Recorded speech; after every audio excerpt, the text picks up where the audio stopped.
call me Cuba Pete. I'm the king of the rumba beat. When I play the maracas, I go chick, chicky, boom, chick, chicky, boom. Hey! Well, welcome to Studio A in Las Vegas. I'm Pedro Jose Greer. They call me Joe, and this is Cuba Pete, no laughing matter. I'm the founding dean at the Roseman University College of Medicine, and the idea is to have these important guests and see the intersection between society, health outcomes, and what we need to change in medical education today. Today I am humbled and extremely proud to have Ms. Ally Haynes-Hamblen, who is the director of the City of Las Vegas Office of Cultural Affairs, of which she's been here now 4 years, right? Yep. You came from being the director of the Scottsdale Center for Performing Arts. Mm-hmm. They have some money down in Scottsdale. A little bit. A little bit of money, don't they? So arts is important. I personally believe that arts is one of the vital aspects that we're missing in medical education. At our last institution, we actually started the first 9 weeks with the ethical foundations of medicine because we had philosophers teaching them about not just critical thinking, but how the arts intersect. And this was an entire division known as the Division of Ethics, Humanities, Arts, and Design Teaching. Nice. And you're quite an accomplished young woman. Let's see, B.A. at the University of Denver in theater. Yep. M.B.A. at Regis University. Mm-hmm. Little Catholic institution, by the way. Completed the 2005 International Festival Encounters with the Royal Conservatoire of Scotland. Now, I really like that one because of all combinations, I have Scots-Irish background and Cuban. I'm Cubish. So I always say I'm from one poor, small, corrupt Catholic island to another. But the first time my wife and I went to Ireland, they asked me, what is your cultural background? And I said, well, Scots-Irish. And I remember the young man looking at me saying, pick one. And I know that also in Scotland, it's one of the most advanced and progressive teaching of medical education as well as the arts. Wow. And she was also the second cohort of the Association of Performing Arts Professors of Leadership Fellows Program. And in 2013, received the Mentoring Award from the Western Art Alliance. Wow. Now, you came in here to Las Vegas in 2017, said you wanted to expand the role of your department. I did, yeah. Let's talk about that. So, the Office of Cultural Affairs is a small department for the City of Las Vegas, comparatively to some of the other departments that exist. But our role is so huge. It really touches just about every aspect of the city's work. So we work really closely with our public works team. We work really closely with our economic and urban development team. We even work closely with our parking services team. And so I really was looking forward to taking the work of the department and spreading it out citywide, working with as many different departments as we could, but also really making sure that we got out into the community and really help the community to understand the role that arts has in not just putting up pretty paintings or making nice sculptures on the street corner, but actually making society a better place to live. And I had read that you had mentioned that Las Vegas is rich in the talent of artists that it has. Oh, yes.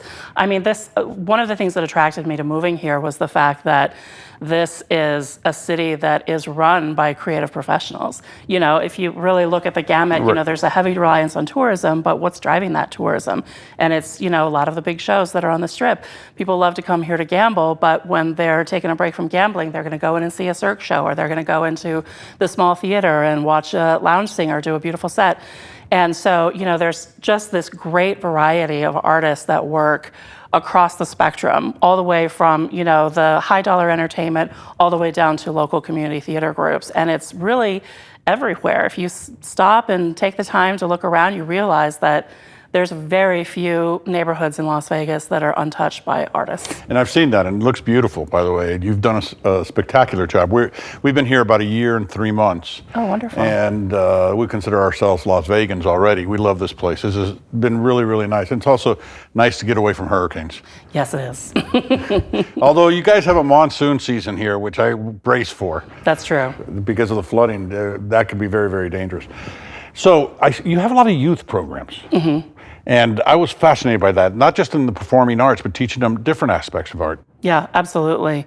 So really, I believe that one of the best ways to make sure that arts, it continues to be integral to the fabric of our society is hooking people in when they're young and starting with youth education and really making sure that our young people understand the foundation of the arts, why we follow certain principles in different arts disciplines, and how that translates to their work in lots of other subject areas that they're studying. So our youth arts education programs are designed both to create the artists of the future, but also to help create a more civilized society of the future.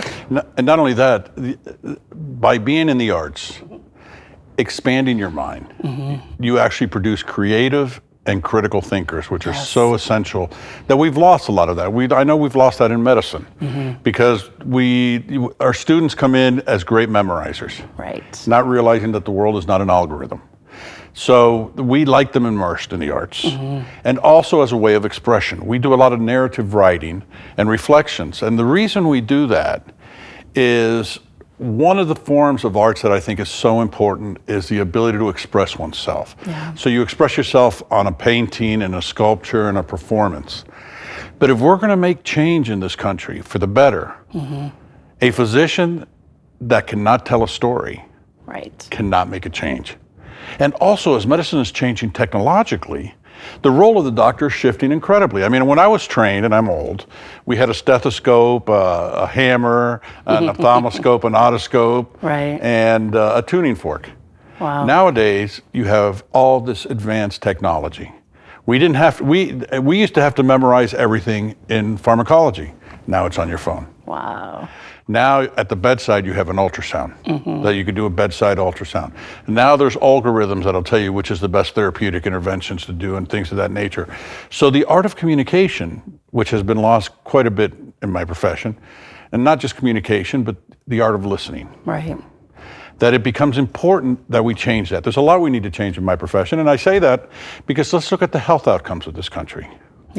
So I had served in 2 presidential administrations, Bush Sr. and Clinton, and I remember during health reform, one of the things I found most amazing was, like everything else in Washington, everybody believes we have to change except for what we do. We got that right, but everybody else needs to change. Well, we needed to look at our own profession, see what we needed to change. We have, we could be classified as racist, sexist, xenophobic, and elitist.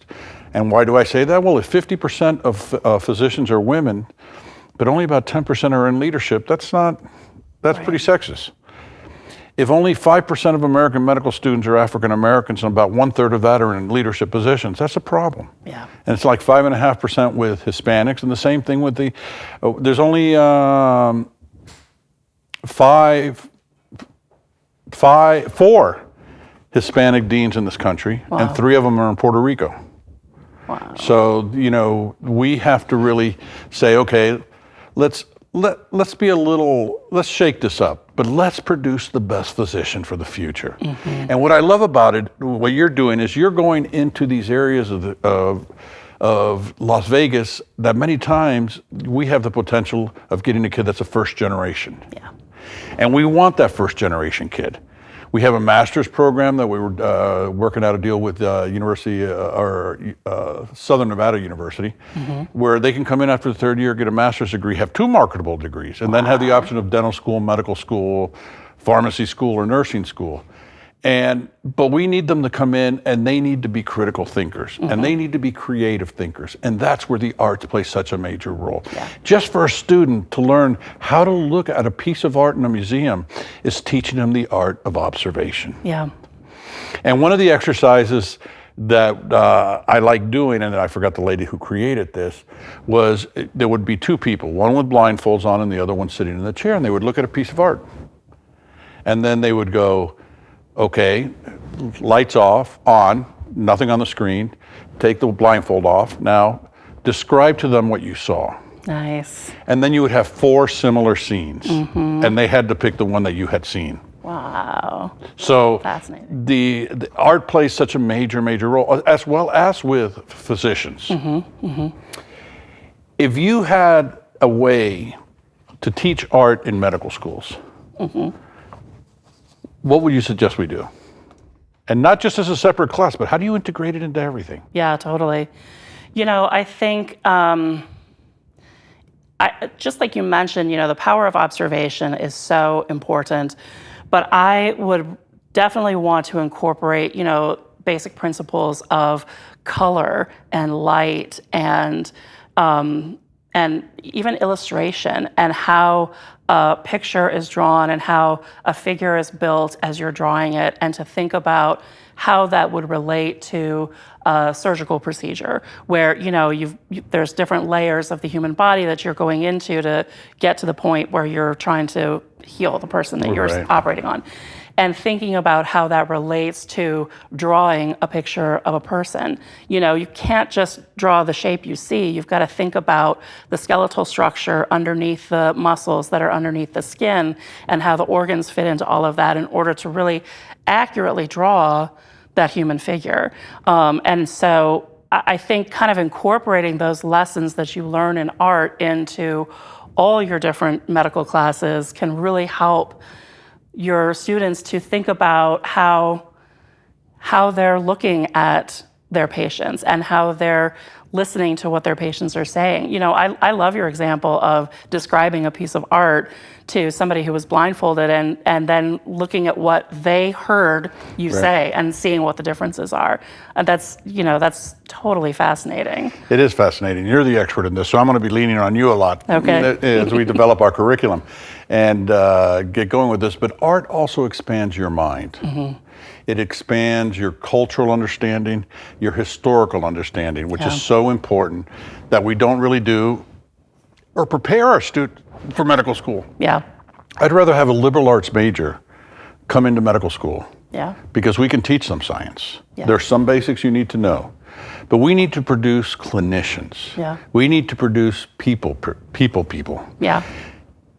And one of the things we need to teach is something that we've lost in our profession, our virtues, humility and empathy. Yes.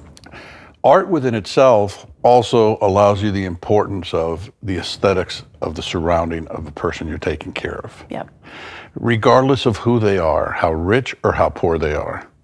I mean, I always used to think that, plastic surgeons, which made a lot of money, I would not hang a Picasso in the... Probably wouldn't convey the right message. Not at all. So so all these become important. Now we're going to be doing a project, hopefully, together. We have a system which we call household-centered care, where we're going to be taking our medical students and we're going to go into the poorest communities in Las Vegas, and we're going to take care of these families, the students with interdisciplinary teams. Nice. They're going to be taking care of these families for 4 years. The program is called Genesis. And one of the things that Dr. Lou Brewster developed, which I thought was one of the most important things, is our medical student, and there'll be nursing students and the pharmacy students and case workers and legal aid and things of that nature, has to ask when they get into the household, they're never allowed to ask, how do you feel? They have to ask, what is your most urgent need? Mm. That does a lot for the physician. First and foremost, we shift the power differential. Yeah. They're no longer coming to the ivory tower. We're going into somebody's home. Nice. When you ask somebody, what is your most urgent need? Now, I'm a gastroenterologist, and I have been now for 40 years.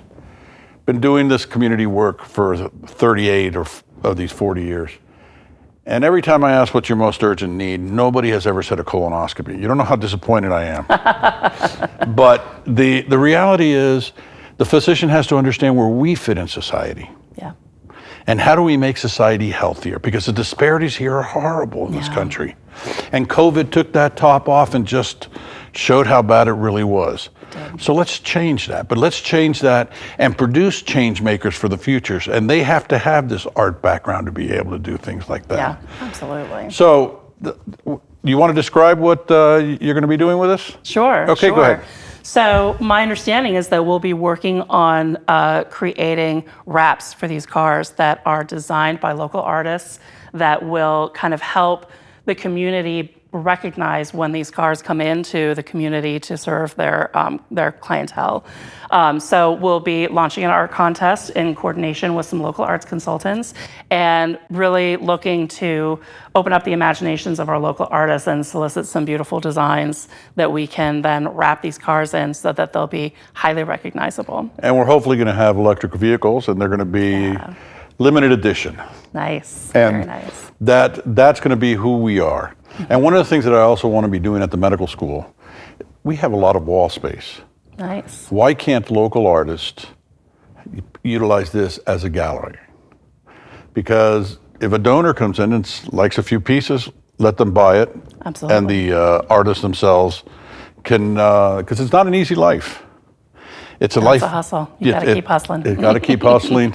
And the one thing is, where medical students need to learn the arts and how to be critical thinkers, very few people in the arts, with the exception of yourself, understand anything about business. Right, right. So maybe we can marry these different things. Oh, that would be wonderful. Wouldn't it be nice? Yeah, yeah. Wouldn't it be nice? That's definitely something that I think is lacking in a lot of arts programs. You know, you mentioned like, what do we need in the medical programs? In the arts programs, they really need more business-oriented classes and health classes. You know, I think there's and you can mix them all together. Two-way street. We have a thing we call Pathway. That's run by Dr. Cheryl Brewster. She's our senior executive dean for diversity, equity, and inclusion, and she's also in charge of the pipeline, or the Pathway, as she calls it.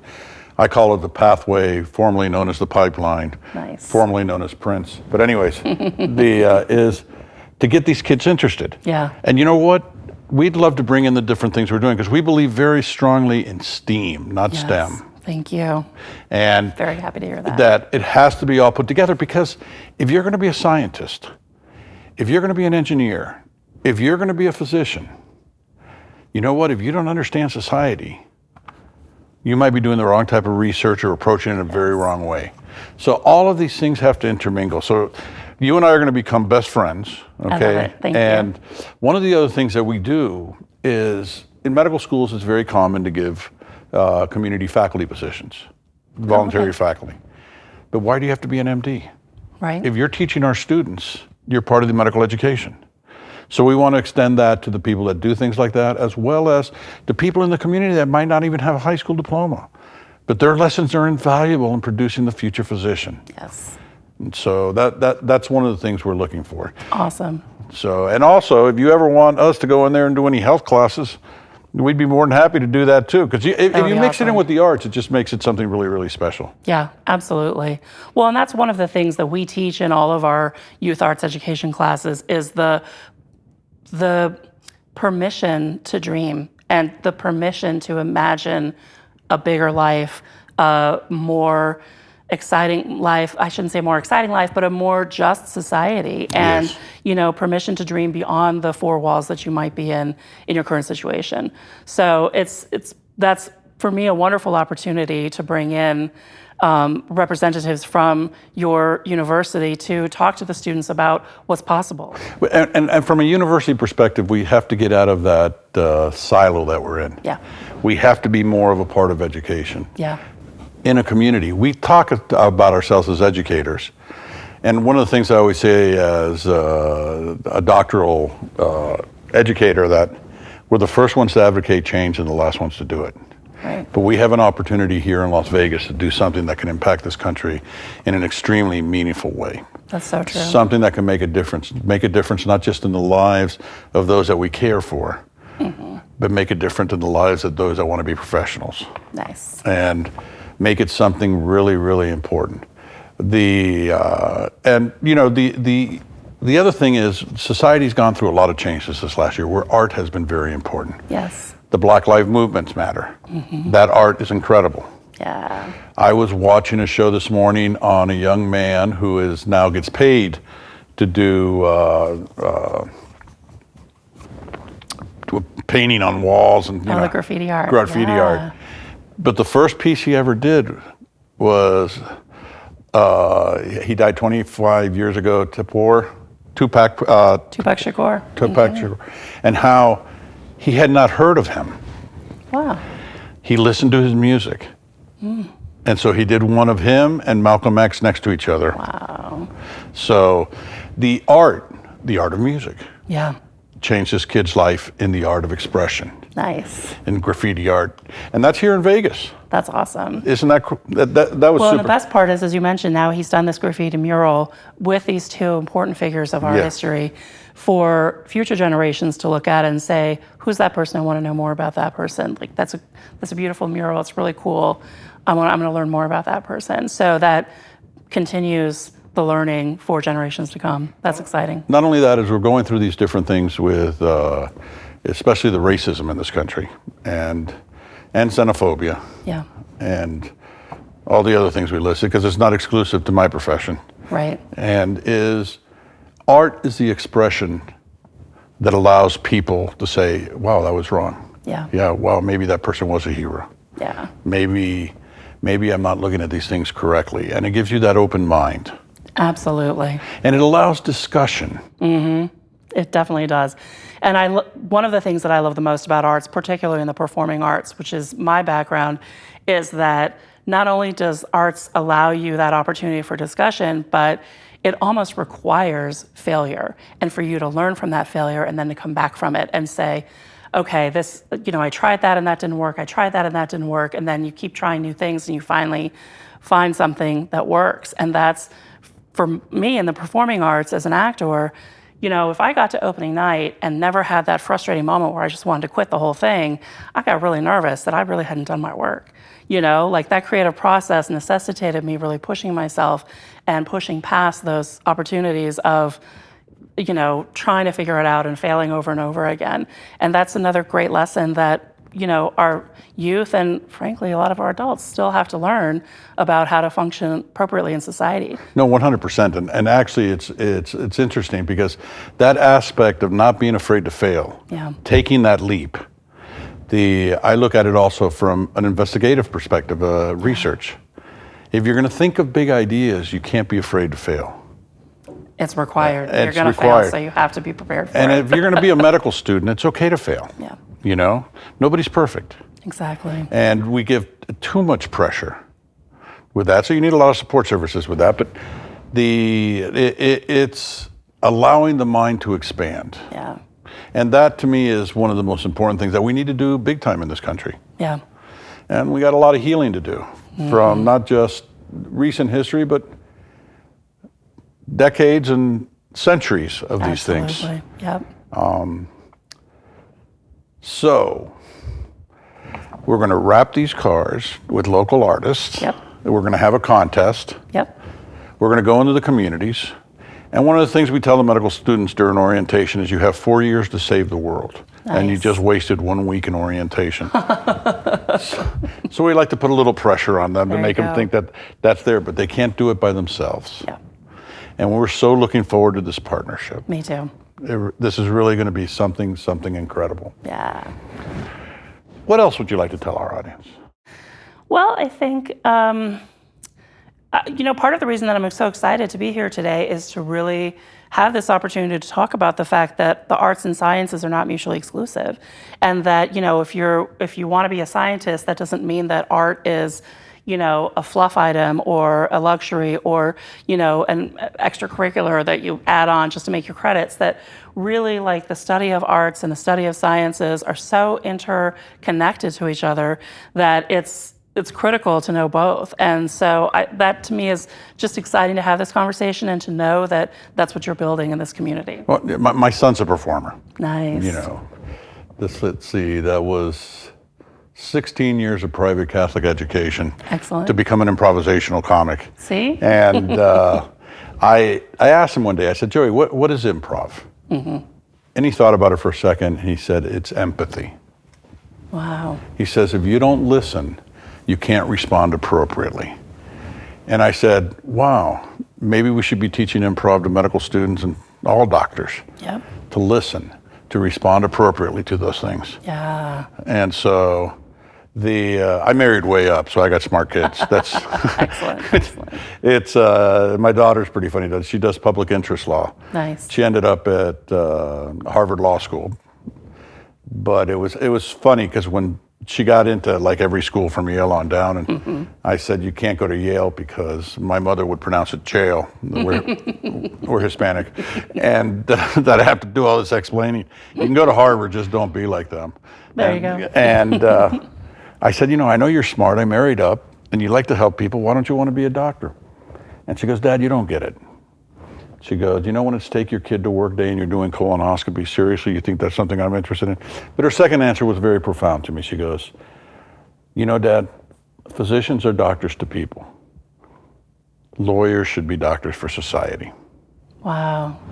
And that has stuck with me. We have to take that expanded view of the world. Yeah. I'm a liver specialist. It's not about a liver.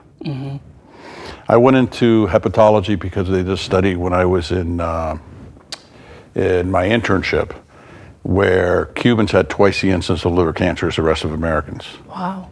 It turned out to be when they discovered the antibody to hepatitis C, when we retested the blood, it was hepatitis C. Wow. But it was all related to what we call social determinants. And in this case, social determinants that did not affect the poorer class, but social determinants that the upper middle class and the wealthy.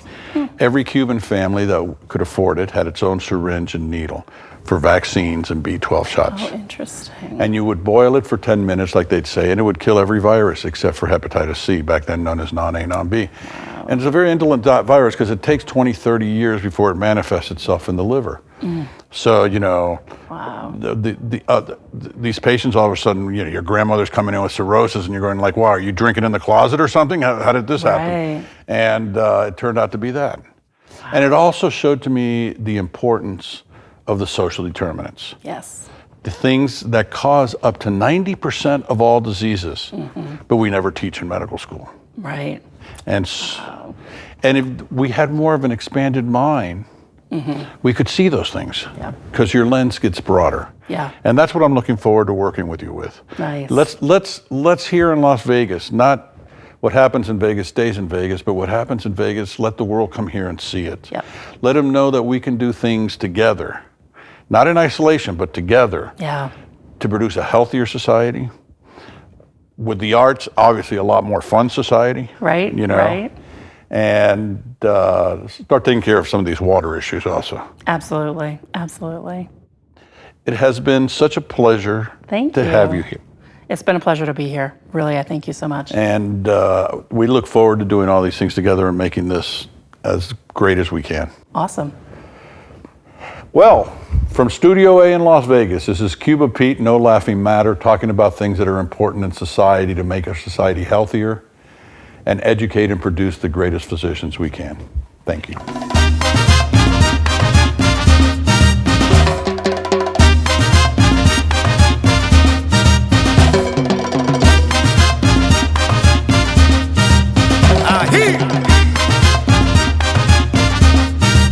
They call me Cuba Pete. I'm the king of the rumba beat. When I play the maracas, I go chick, chiggy, boom, chick, chiggy, boom.